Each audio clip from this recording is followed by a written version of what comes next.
Hi, sweeties. How are you doing? Welcome to Sim. Thank you so much for the support. Hope you all are doing great. So, I love the fact that Black people are being very, very vocal with so many things, and that is one of the reasons why you are very different from every other person. So, this man is talking about how he is not interested in talking about other people's drama and all that. The only thing he wants to talk about is anything that got to do with Black people. And you say that you are pro-Black or this, but the only people you go around telling Black issues or what is going on in Black community is people that are not Black. Why are you doing that? Each time there are some discussions we talk about in the comment section, and I see all that. I see we got to be on code. I love it when you say that, because why? Because twice bitten, twice shy. When you may have experienced the same thing, like the same experience several times, nobody will tell you that you have to use your tongue to count your teeth. That you don't have to open it for people to count it for you. Right? You and I remember Black flourishing communities. What happened to them? What happened? They did the first one, they will go somewhere else to build it again, they will come back again and they will destroy. Why are they all doing all these things? Because they want to stop you from having your generational wealth, because all those things that were burned down were Black people's generational wealth. Let's get into this video. I am only concerned with Black opinions on Black issues. I don't give a damn about no white opinion on Black issues. Why are y'all calling yourselves pro-Black, but the only people you talk to about Black issues is white folks? Why, whenever we talk about moving forward, the first thing y'all go do is start arguing with a bunch of white supremacists about what's going on in this community, about what we do and don't have, about the past, about anything? Stop. How about this? Try going radio silent on talking to any white supremacists, any racist, white folk in general. Go radio silent on talking to them about issues about this community as a whole. Try that, because when we can get to a point where we can just confide in each other, where we can just depend on each other, where we can just start congregating in public and working with each other, putting money together, when we can start doing this without the contribution, without the 2 cents, without any involvement of any outsider, then we can start making progress. Then we can start making plans. Then things can start coming to fruition. But until then, what the hell's the goddamn point of saying anything? And please stop asking me the same questions over and over and over again. Why in the hell is it every time somebody starts on a pro-Black journey, every time there's a pro-Black potential leader in this community, y'all ask the same goddamn question every time, and it always gets answered, and y'all don't never answer the answer. Y'all ask, oh, well, what do we do now? What's the solution? What do we do now? What's the solution? I have over 1,000 videos telling you exactly what we need to do in damn near every video. Why are you still asking me what the solution is? Why are you still asking me what to do now? Every person that I know of has presented solutions, whether if it's Dr. Umar, whether if it's Rizza Islam, whether if it's Mark Lamont Hill, whether if it's any of the other laundry list of pro-Black speakers that speak on these issues that we have. It's all been presented already. The problem is, we, Black people, are scared of each other. The problem is that we don't want to talk to each other. We don't want to let each other succeed. We don't want to work with each other. We don't want to put money together. We don't want to do anything other than talk. So if you want to do more than that, here's my suggestion for the 55,000th time. In history, it has already been shown and documented. Every time we've built up our own communities, every time we've built up our own banks and pharmacies, we've built up our own neighborhoods, we've built it all up. And in history, what has happened? They've come in and burnt it down. So we got burnt out and never tried again, because it takes a lot to build your own from nothing. Now, how about, here's one solution. Build a military first. Who has a large amount of land? that we can possibly rent out. Maybe we can get a boot camp going where we can hire myself and other individuals to train a large amount of individuals in this community to initiate said military. That's one solution. Two, for those of you that aren't in Dallas or Texas with me, that are too far for me to work with, do the same thing where you're at. There are other pro-black speakers out here. Now, if you one of those nitpickers, oh, I don't like him because how he dressed. I don't like him because how he looked. I don't like her because of this. Listen, man, we have pro-black leadership. Y'all just nitpick too much. Y'all just too damn picky. If you're in Chicago, Alabama, New York, Florida, Louisiana, anywhere in the country, build where you're at. Build a small group of individuals, connect with the individuals that are doing the same outside the state or outside your city. Make it a large group of individuals. Then if everybody builds where they're at and we can all put together a large group, we can either A, invest together, B, we can start our own militant force, C, we can do them both. Look at you looking like before and after. I swear to God, I wish you would try to arrest me. You'd be wearing 3 shoes, 2 on your feet and 1 in your hand. I just kind of refuse to pretend like I died and woke up in a world where like niggas are white supremacists because they want to keep themselves safe, where niggas are white supremacists because y'all have a habit of using us as human shields and we don't like that. Where niggas are white supremacists because y'all have a bad habit of using anti-blackness to get your political goals achieved and we don't like that. So you can have a hard line against genocide, but I can't have a hard line against anti-blackness. But anti-blackness contributes to African-American genocide, something that I still have to convince you exists in the first place. Not only are we not the same, but you're a fucking asshole. And all you want to lecture the rest of us about selective empathy? Are you motherfucking kidding me? Go fuck yourselves. And do me a favor and say hi to Karma on your way out the door, because y'all move like white supremacists. Y'all literally move like white supremacists, even though you have that accusation for us. And I think that's really, really interesting, because just like white supremacists, you will use black bodies to get whatever the fuck you want. You will demand that you have the absolute and unequivocal right to use black bodies in black politics any which way you want. You will deny the presence of anti-blackness. You will demand that we also deny the presence of anti-blackness and we ignore its presence when it is actively in this room and you are utilizing it.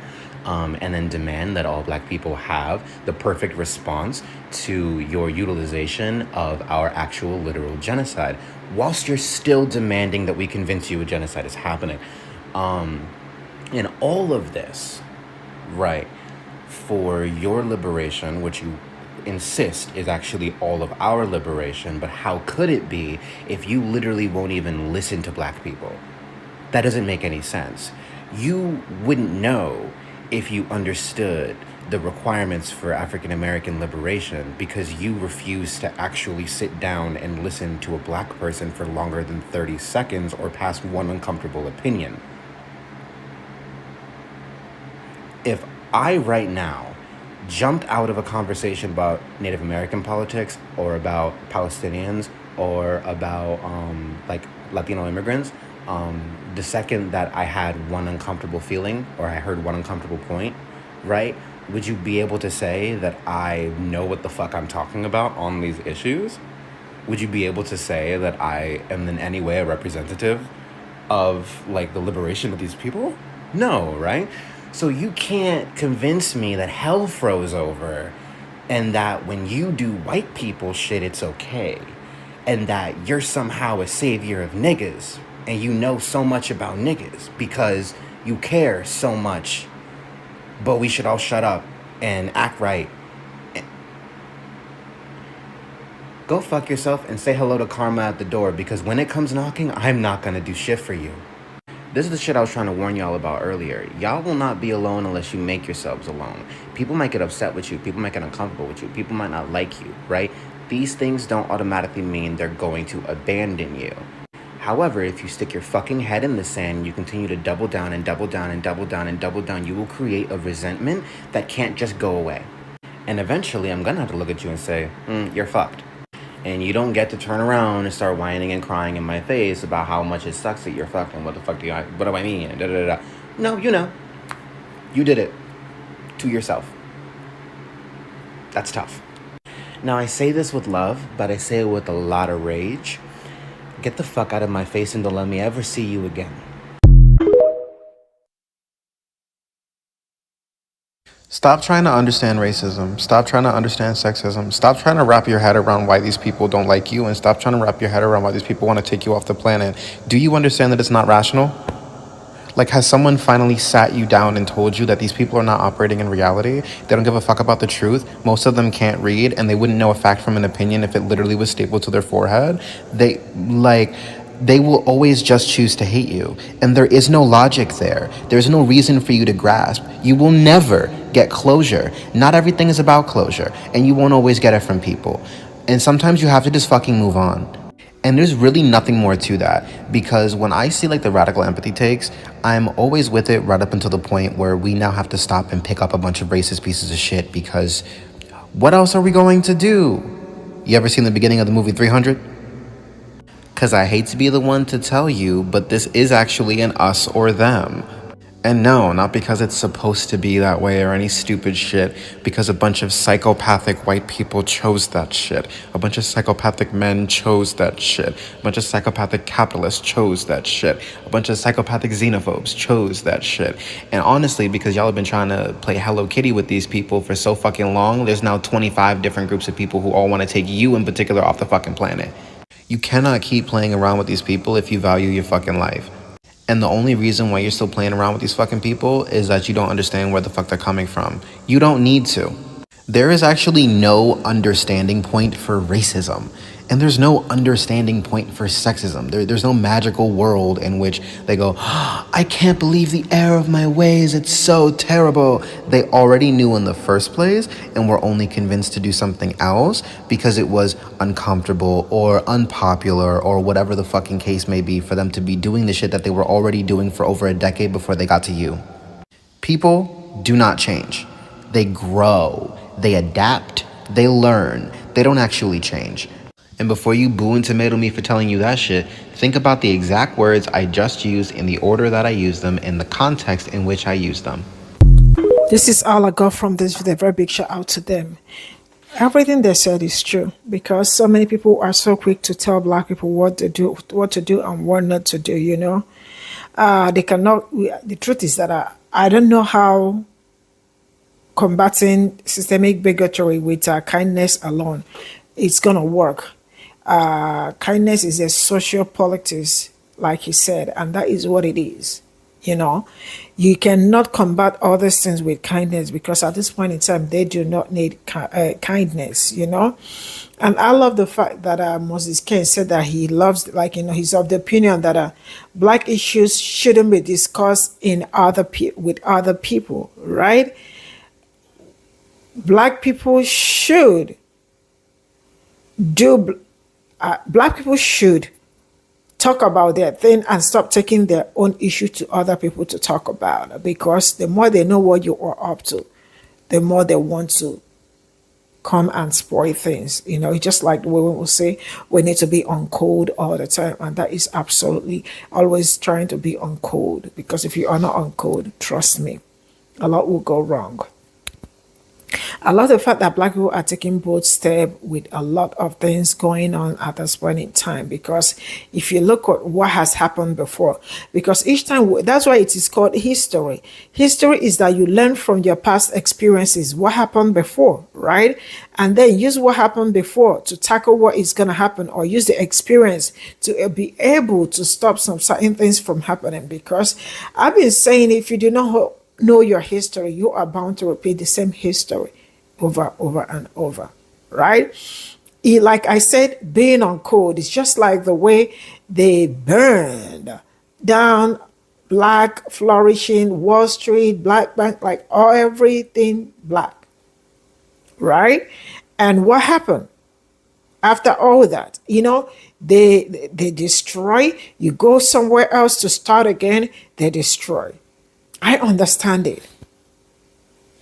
I understand it. And that is one of the most craziest thing. You know what that means? What that means is that you see your generational wealth, I'ma pull it down, because that is what it is. Let's assume that I have $20, right? Example. And the $20, like, you know, I already built I have a house, I have my space, I have my farm and all that. So it is me living my life, taking care of my family, and doing what I can do as a good citizen to continue to live and live longer and all that. And you come, the house that I have, you demolished it, right? After demolishing it, I am pained. But what can I do? Probably because I still have $200, right? Okay, I have a farm. I can make my farm some part, maybe a house, right? Because I have to leave. And you decided to build another one with some part of the $200 that you have, right? And they also demolished that. You know what that means? It means I am taking away your generational wealth, because the first one was demolished, could have also been willed to somebody, maybe one of my child, or maybe any of my sibling or someone, or put it on rent or something. But that is gone. You build the second one, they will also come and demolish. That is also good. That is another person's generational wealth. And this is what they will keep doing till they make sure that you do not have strength anymore or the financial capability to build again. I love my people. The best thing that can happen to anybody as a human being is being woke, you know? And I love the fact that this guy talked about an open letter to non-black POCs. You do not have any guts or nothing concerning with black people. Just leave black people out of your mouth and you will live longer. Bye for now.